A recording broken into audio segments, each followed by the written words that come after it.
حکایت۔ طوطا کہنے لگا کہ عرب کے ملک میں ایک گہرا کنواں تھا اور اس میں بہت سے مینڈک رہتے تھے۔ شاپور نام ایک مینڈک ان کا سردار تھا۔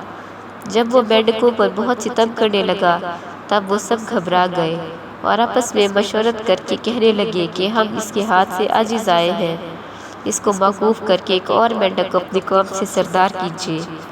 یہ بات مقرر کر کے ان مینڈکوں نے اس کو تبدیل کیا اور دوسرے کو سردار کیا۔ وہ وہاں سے ناچار ہو کر ایک سانپ کے بل کے پاس گیا اور آہستہ آہستہ بولنے لگا۔ سانپ نے بل سے سر نکالا اور مینڈک کو دیکھ کر ہنسا اور کہنے لگا کہ اے احمق، تو میرا کھواجہ ہے، کیوں اپنی جان دینے میرے پاس آیا ہے؟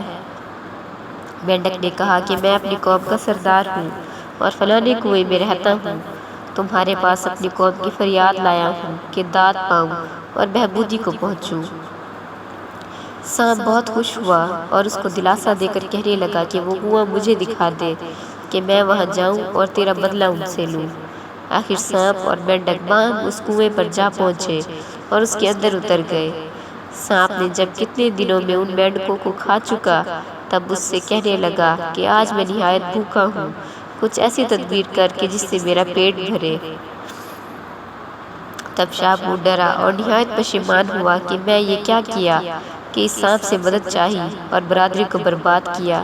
خیر اب جو ہوا سو ہوا۔ یہ کہہ کر سانپ سے کہا کہ اب آپ اپنے گھر کو سدھاریے۔ سانپ نے کہا کہ میں تجھے تنہا چھوڑ کر نہ جاؤں گا۔ تب شاپور نے کہا کہ ایک اور کنواں یہاں سے بہت نزدیک ہے اور اس میں بہت سے مینڈک رہتے ہیں، اگر کہو تو ان کو بھی کسی مکر و فریب سے یہاں لے آؤں۔ یہ بات اس نے بہت پسند کی اور اسے رخصت کیا۔ غرض وہ مینڈک اس بہانے سے اس کنویں سے نکلا اور کسی تالاب میں جا کر چھپ رہا۔ آخر سانپ کئی دن اس کی راہ دیکھ کر کنویں میں سے نکلا اور اپنے گھر چلا گیا۔ طوطے نے قصہ تمام کر کے کہا کہ اے خجستہ، اب دیر مت کر، شتاب جا اور اس سے مل۔ جو ہی اس نے چاہا کہ جاوے، اتنے میں صبح ہوئی اور فجر کے جانور بولنے لگے۔ جانا اس کا اس روز بھی موقوف رہا۔